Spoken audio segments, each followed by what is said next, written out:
Demon of the Dark Web, an anonymous story. There is a guy who calls himself Demon of the Dark Web. I don't know if he is really a demon or not. Are there such things as demons? I don't know. I know that he is dark and evil. I know that he has done many indecent and horrible deeds to women of all ages, including me. He was part of this big human trafficking ring that operated on the dark web that was taken down not too long ago. I heard he is back. I know all of this because I was part of his prey. I was homeless in San Francisco a few years back. If you don't know much about the homeless in this area, let me explain a little bit to you. I moved out to the Bay Area thinking I would make it. My dream was to always live near the coastline, so I chose San Francisco. It was in San Francisco where I became homeless after I ran out of money and lived on the streets for a few years. I wasn't lazy, and I did have a job.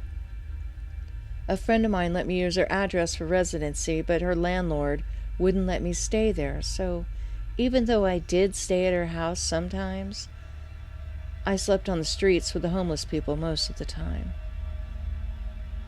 Many of the homeless are there because they are mentally ill or do drugs.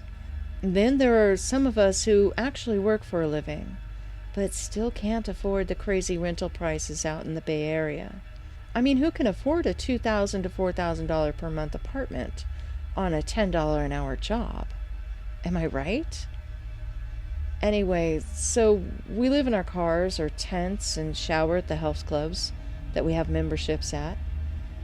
We have cell phones and computers and use the free Wi-Fi from the libraries. We travel between different cities depending on the weather and if we have overwelcomed our stay. The cities set up places to help us out while we're there, but resources are still limited. We're a tight group, watching over each other's belongings while we work. In the winter, we rent hotel rooms and share them because the homeless shelters are either always full or they have rules many of us do not want to follow. The shelters also have a lot of mean people in them. The mean people are able to stay because they chase us out. So that is the lowdown of the homeless situation I was in. It was cold and brutal, but if you can survive it, then you can pretty much survive anything. You have to be careful who you friend in these places because there are some very shady people out there who infiltrate the group. One of these people was my friend Tom. No, that's not his real name. I'm afraid to tell you his real name, or he will try to find me. Tom used to borrow my cell phone a lot. He always said that his battery had died and that he needed mine. Unfortunately for me, I believed him. I think he was doing something like putting a rootkit on my phone so he could access it to give me commands and mess with my apps and text messages. It was after he started borrowing the phone is when I began receiving weird messages and pictures. One day I was looking through my phone's picture gallery and I noticed some pictures of me that I don't remember taking. They were pictures of me posing for the camera. I mean, I admit I do take a lot of pictures, so it is possible I was just goofing off one night and don't remember, but then the air went stale as I stared at a picture of me sleeping. Did someone grab my phone and take a picture of me asleep? How? I have a wristband I attach to my phone when I sleep so no one steals it. The band isn't long enough to take a picture of me at this angle. I started to go through more pictures and realized there were dozens of pictures of me sleeping in the hotel rooms we stayed at. There were pictures of me in the shower and on the toilet even. I kept scrolling and getting more horrified than ever. Some were blurry. It was the blurry ones that bugged me the most. It always looked like there was another person with me in the blurry pictures. We were doing things that I don't remember ever doing. I was celibate during this time. I wasn't having sex with anyone that I can remember. Then there were the movies. Oh my God, the movies. Short clips of about 10 to 30 seconds each. There were weird background sounds of multiple people in these movies. Some of the voices were slow and demonic sounding. I couldn't really see what was happening because the movies were dark. It sounded like whips and chains being used on a woman who was moaning. I couldn't quite make out what was going on, except they always happened on the nights I had blackouts. Other movies involved people dressed up as guards or police officers guiding me into strange buildings, and then the lights would go dark. The same whipping sounds and demonic voices would happen, and the movie would go blank. Yes, I said blackouts. A weird smell would permeate over our homeless encampment. They said it was a government official spraying for bed bugs, but I knew better. It was on those nights that I would sleep heavily, and I couldn't remember the night before. I noticed that was when the pictures and the movies would appear on my phone. It happened every month, and it was about the same time as the pictures. Then the other weird events started.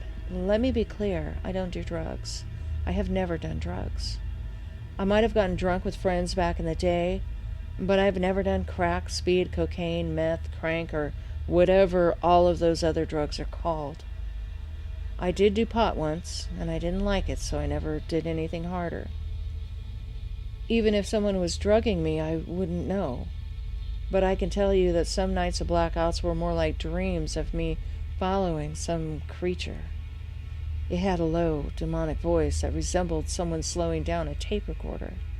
He looked all red with fiery eyes. I remember him giving me commands such as take off your clothes and lie down on your back. I vaguely remember him tying me up while standing to some contraption and men coming into the room, but that is all I remember. I don't know what happened to me after that. I found text messages on my phone telling me to meet somebody called DDW, which was short for Demon of the Dark Web, at a certain time, and then the messages would disappear. Most of the images on the phone were taken during these times. It was almost like I was being hypnotized and told to meet him during these blackout nights. I also remember the messages would just disappear, so when I went to the police with my info after realizing what could be going on, I had no proof. I had no one on my phone named DDW or Demon of the Dark Web, nor any messages of such. I started getting really paranoid. I thought the world was against me.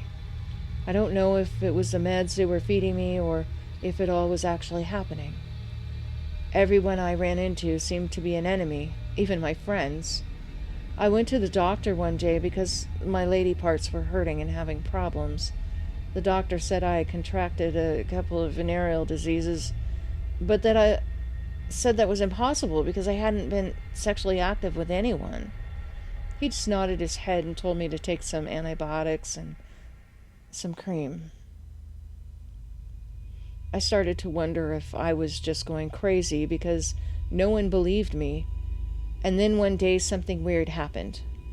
My friend went to go pay her phone bill, and the company said an anonymous source had paid for her. She was telling me it seemed really weird this happened, but figured it was just a mistake. The company wouldn't take the money back and said they had no idea who did it.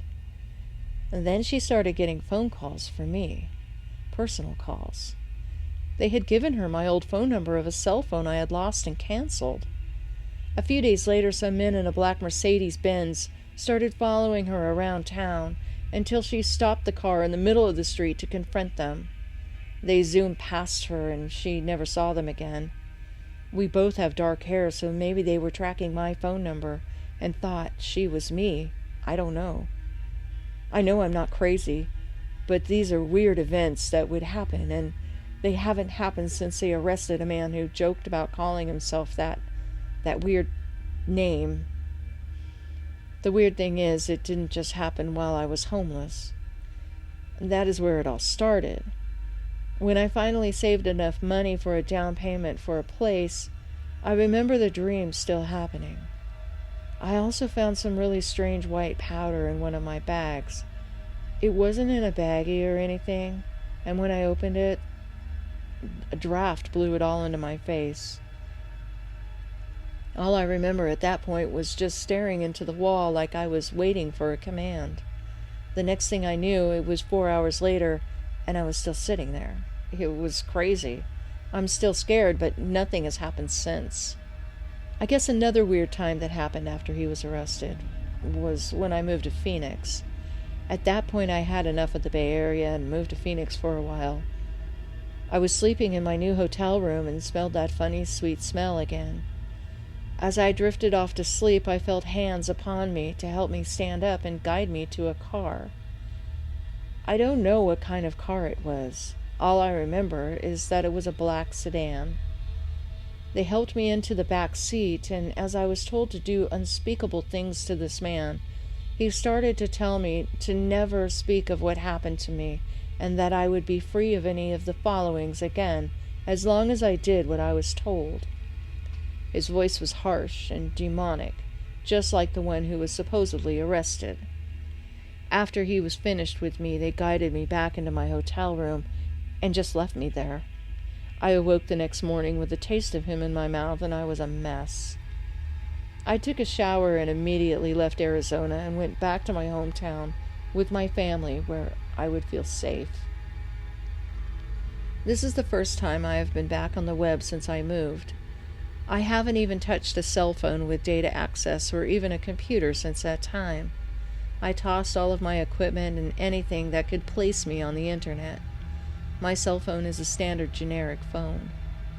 Last night I had a weird dream about all of these events that happened, and now I'm at the library searching for any other similar stories because I don't want to believe that I'm crazy. That is how I found the Darknet Horror Stories website, and I had to tell my story to everyone. He's still out there, and I'm sure they arrested the wrong person because of what happened to me in Arizona. Please, be safe. Watch what you're doing online and protect all of your information. Never, ever trust anyone online.